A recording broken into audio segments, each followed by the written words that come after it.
கொடுக்காம இருப்பாரோ, நம்ம ஏதாவது ஒரு விஷயத்தை முன்னிட்டு நம்ம வந்து ஜெபத்தில் கேட்டிருப்போம். அதை வந்து கேட்காத பொழுது வந்துட்டு அந்த இடத்துல நம்மளுக்கு தோணும், ஆண்டவர் வந்து நம்மளுக்கு வந்து அந்த ஒரு விஷயத்தை வந்து செயல்படாமல் போவாரோ, அந்த மாதிரியான ஒரு டவுட், ஒரு ஏமாற்றம் அங்கே வந்து ஏற்படுது. அதனால அதற்கிடையே வந்து ஒரு அழுத்தங்கள் ஏற்படுது. Spiritual disappointment is the tension between what we believe God can do. அதாவது நம்மளுக்கு வந்து தெரியும் ஆண்டவர் வந்து கண்டிப்பா நம்மளோட ஜெபத்தை கேட்டு கண்டிப்பா அதுக்கு வந்து அவர் பதில் தருவார். ஆனா அதுக்கிடையே அந்த காலத்துக்கிடையே வந்துட்டு ரொம்ப நாள் சில நேரம் வந்து அந்த காலம் எடுத்துக்கொள்ளும் போதுட்டு அதுக்கிடையில வந்து நம்மளுக்குள்ள அந்த ஒரு பதற்றம், அந்த ஏமாற்றத்துக்கான ஒரு உணர்வு நம்மளுக்கு வந்து ஏற்படும்.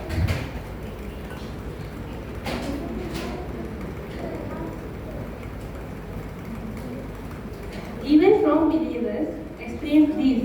In Psalms chapter 30, verse 1, David asked, "How long, Lord, will you forget me forever?"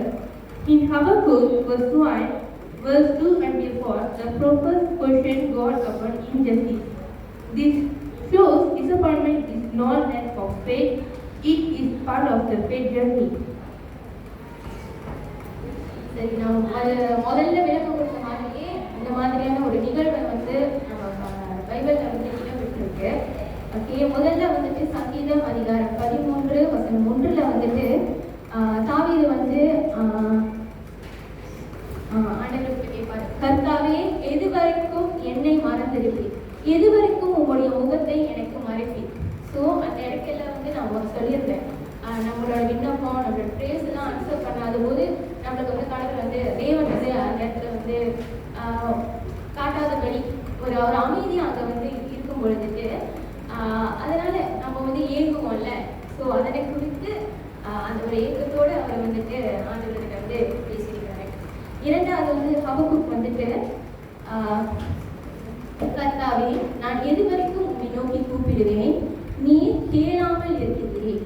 கொடுமை நிமித்தம் நான் எது வரைக்கும் உம்மை நோக்கி கூப்பிடுவேன், நீர் ரட்சியாமல் இருக்கிறீர். நீர் எனக்கு அக்கிரமத்தை காண்பித்து என்னை தீவினையை பார்க்க பண்ணுகிறதுங்க. கொள்ளையும் கொடுமையும் எனக்கு எதிரே இருக்கிறது, வழக்கையும் வாதியும் எழுப்புகிறவர்கள் உண்டு அப்படின்ட்டு இடம்பெற்றிருக்கு. ஸோ இது வந்துட்டு இந்த ஏமாற்றம் வந்துட்டு நம்மளோட நம்பிக்கையினாலே ஏற்படும். அதாவது எப்படின்னா, disappointment is not lack of faith குறிப்பிட்டிருக்காங்க. அதாவது நம்பிக்கை அங்கே இல்லாதனால அந்த ஏமாற்றம் ஏற்படுதுன்னு இல்லை, நம்மளுடைய அந்த நம்பிக்கை அந்த ஃபெய்த் ஜேர்னி, நம்மளோட அந்த ஆன்மீக வாழ்க்கையில நம்ம அதை கடந்து செல்லும் போது அந்த பிடியில வந்து அனைவருக்கும் தெரியும் ஏமாற்றங்கள் நடக்கலாம், கவலைகள் நடக்கலாம், நம்ம நிறைய விஷயம் கோத்ரூ பண்ணுவோம். ஆனால் அதனால இந்த அந்த டிசப்பாயின்மெண்ட்ஸும் அதில் ஒன் ஆஃப் த நம்மளோட ஸ்பிரிச்சுவல் லைஃப்ல உள்ள ஒரு விஷயம்னு சொல்லலாம். அதெல்லாம் நம்ம கோத்ரூ பண்ணி தான் கடைசியில் வந்து ஆண்டவர் இடத்துல வந்து நம்ம வந்து சரணடைவோம் இல்லையா? ஸோ அது போல தான் இருக்கும்.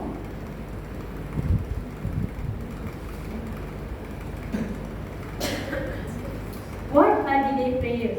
A prayer not answered immediately. A promise not fulfilled in our timeline. A breakthrough that takes longer than expected. But delay is different from Daniel. Ecclesiastes chapter 3 verse 1 says there is a season for everything. Isaiah chapter 55 verse 8 until 9 reminds us that God is higher than ours. சரி, சற்று முன்பு வந்து நம்ம வந்து disappointment பற்றி பேசியிருக்கோம். அதாவது அந்த ஆன்மீக ரீதியான ஏற்படும் ஏமாற்றங்களை பற்றி. இப்போ நம்ம டிலேட் பிரேயர்ஸ், தாமதிக்கப்பட்ட ஜெபங்கள் குறித்து வந்து நம்ம பேச போகிறோம்.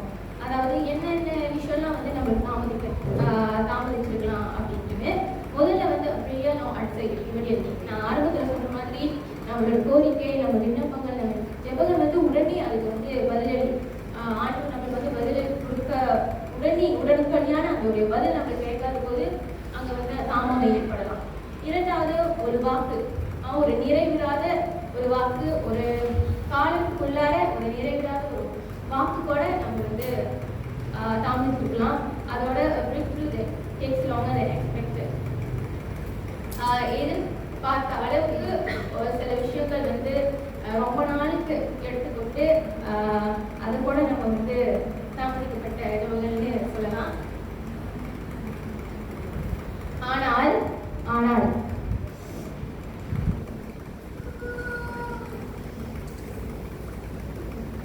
பிரசங்கி அதிகாரம் 3:3 ஒவ்வொன்றிற்கும் ஒவ்வொரு காலம் உண்டு, வானத்தின் கீழே இருக்கிற ஒவ்வொரு காரியத்திற்கும் ஒவ்வொரு சமயம் உண்டு. இதை வந்து நம்ம சொன்ன மாதிரி அந்த ஏமாற்றங்களா இருக்கலாம், தாமதிக்கப்பட்ட ஜபங்கள் இவையாவும் இருக்குல்ல. ஆனா அதுக்கெல்லாம் வந்து தேவனுக்கு தெரியும் நம்மளுக்கு வந்து எந்தெந்த நேரத்துல எது நம்மளுக்கு தரணும், நம்மளுக்கு வழங்கணும் அப்படின்ட்டு. அப்படி இருக்கும்போது நம்ம ஏமாற்றங்கள் வரலாம், நம்மளுக்கு சந்தேகங்கள் ஏற்படலாம். ஆனா இறுதியில நம்மளுக்கு கிடைக்கிறது அதை வந்து தேவன் நம்மளுக்கு வந்து ஏற்கனவே வந்து அவர் வந்து நிர்ணயிச்சிருப்பாரு. அப்படி இருக்கும்போது கண்டிப்பா நடக்கும். ஆனா நான் சொன்ன மாதிரி அந்த ஃபேஸ் ஜேர்னில அந்த ஒரு காலகட்டத்துக்கு வந்து சில நேரத்துல நம்மளோட மாதிரி ஜபங்கள் கேட்காத பொழுது அந்த நேரத்துல வந்து நம்மளுக்கு வந்து ஏமாற்றம் நடக்கிறது. ஆனா கண்டிப்பா நம்ம ஜெபிச்சது கண்டிப்பா நிறைவேறும், அது வந்து உறுதி.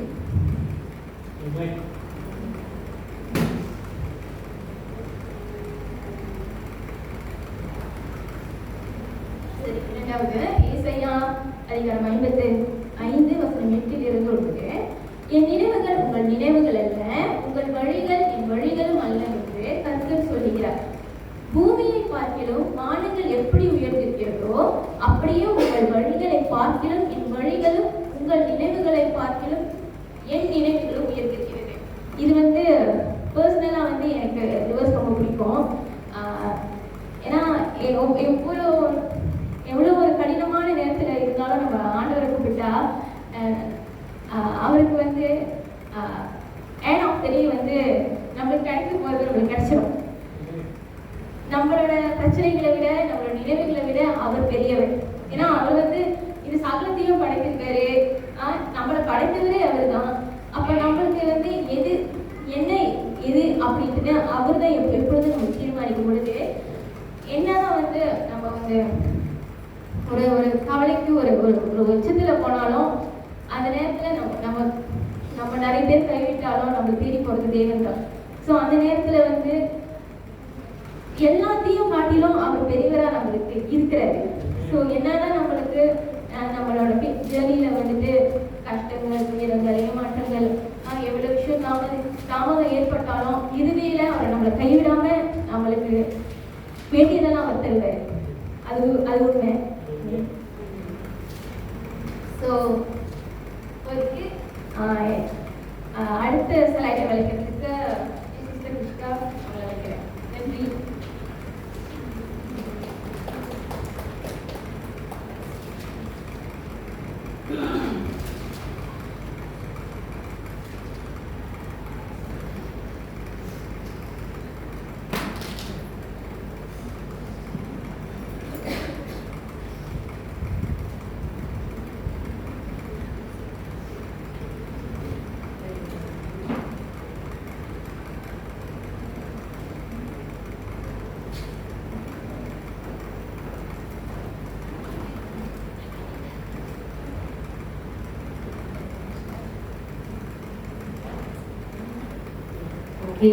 நான் அடுத்தது என்ன பற்றி பேச போறேன்னா, why does God allow delay?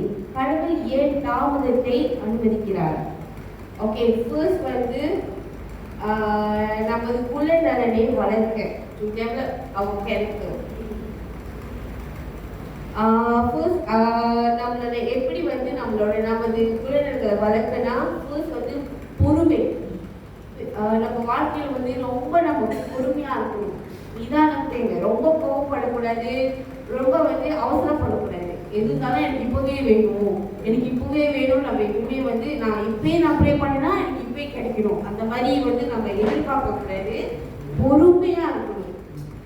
Second வந்து நம்ம வந்து அந்த ஸ்பிரிச்சுவல் மெச்சூரிட்டி வந்து எப்போதுமே இருக்கணும். நம்ம கடவுளுக்குள்ள வந்து எப்போதுமே வந்து ஒரு குட் கம்யூனிகேட் பண்ணிகிட்டே இருக்கணும். நம்ம கடவுளே வந்து எது நடந்தாலும் என் தேவன் பார்த்துப்பாரு, ஆண்டவன் பார்த்துப்பாரு இப்படின்ற ஒரு மைண்ட் செட்டோட தான் நம்ம இருக்கணும்.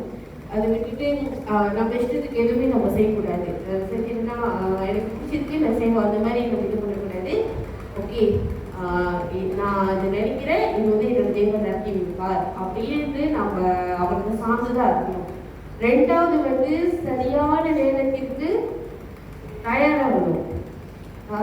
தாமதம் வந்து சில நேரங்கள் அதிசயத்தின் மகிமையை வந்து அதிகரிக்கும். எப்படின்னா இப்போ நம்ம வந்து ஒரு சின்ன இடத்துலயே தான் இருப்போம். இப்போ அந்த வேலை இடத்துல தான் அவ்வளோ பிரச்சனைகள் இருக்கும். நம்ம வந்து அது நம்ம ப்ரேயரில் ஒப்பு கொடுத்துட்டு ஸ்திரமாகியே தான் இருப்போம். ஆனால் நம்ம அந்த ப்ரேயரை அவர் கேட்டு பார்ப்பாரு, இந்த பிள்ளை வந்து இப்படி வேலை செய்து இது பண்ணுது. திடீர்னு ஒரு நாள் நம்மளை வந்து வேற இடத்துக்கு கொடுப்பார். திடீர்னு நடக்கும். அது வந்து அந்த அளவுக்கு அந்த நேரத்தில் வந்து நமக்கு அவ்வளோ சந்தோஷமா இருக்கும். அந்த சந்தோஷம் வந்து விவரிக்க முடியாத அளவுக்கு இருக்கும். அந்த அளவுக்கு நம்மளுக்கு வந்து அந்த அளவுக்கு ஒரு மிருகல் நம்ம லைஃப்ல வந்து நடக்கும்.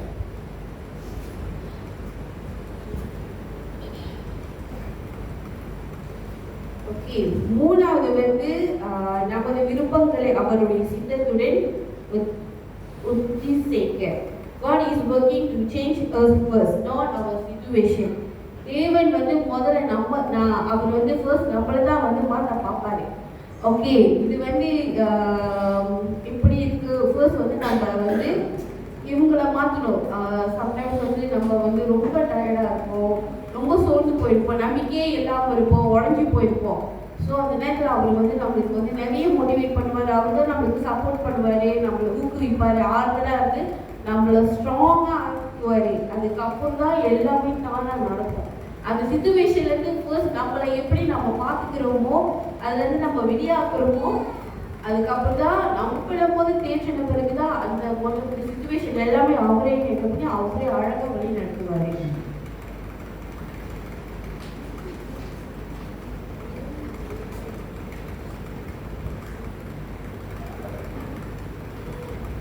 Okay, அடுத்த ஸ்லைட் வந்து God does not give us everything we want, but He does fulfill His promises.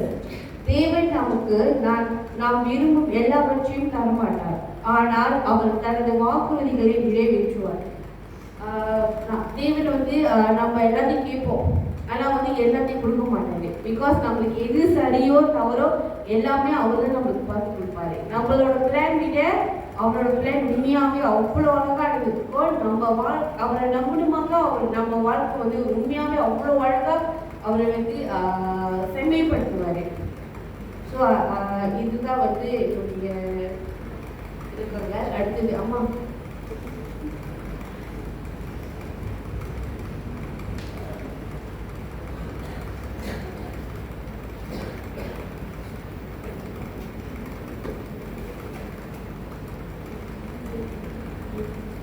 கர்த்தரை நாமத்துக்கு ஸ்தோத்திரம். ஓகே, இப்போ பைபிள்ல என்ன போட்டிருக்குன்னா அந்த வசனங்கள் என்ன சொல்லுன்னா நீதிமொழிகள் 13வது அதிகாரம் 12வது வசனத்துல அதுக்கு நெடுங்காலமாய் காத்திருக்குதல் இருதயத்தை இளைக்க பண்ணும், விரும்பினது வரும்போதோ ஜீவ விருட்சம் போல் இருக்கும். ஓகே, அப்படின்னா நெடுங்காலமா அந்த ஜெபத்துல ஒப்பு கொடுத்துருப்போம். ஆனா இப்போ என்ன இது இந்த மாதிரி நடக்குது? எல்லாரும் சொல்றாங்க நீ கத்துற இடத்துல வேண்டி கத்துற இடத்துல கேளுங்க எல்லாம் கிடைக்குது. ஆனா அது கிடைக்கிறப்போ நமக்கு வந்து அது திடீர்னு கிடைக்கிறப்போ எவ்வளவு சந்தோஷமா இருக்கும் தெரியுமா? ஸோ அதுதான் வந்து அந்த தேவனுடைய சித்தம் சொல்லுவாங்க. ஓகே, அடுத்தது வந்து அடுத்த அதிகாரம் வந்து எஸ்ஐயா. ஓகே, எஸ்ஐயா 40வது அதிகாரம் 31வது அதிகாரம் வசனம் அதுல என்ன சொல்றாங்கன்னா கர்த்தருக்கு காத்திருக்கிறவர்களோ புது பலன் அடைந்து கழுகுகளை போல சட்டைகளை அடித்து எழும்புவார்கள். அவர்கள் ஓடினாலும் இளைப்படையார்கள், நடந்தாலும் சோர்ந்து போகார்கள். ஓகே, இப்போ இந்த கழுகு சம்பந்தப்பட்ட நான் ஒரு வீடியோ போடுறேன், நீங்க அதை பாருங்க. ஏன் திடீர்னு கழுகு பத்தி போடுறாங்கன்னு ரன் பண்ணுமா?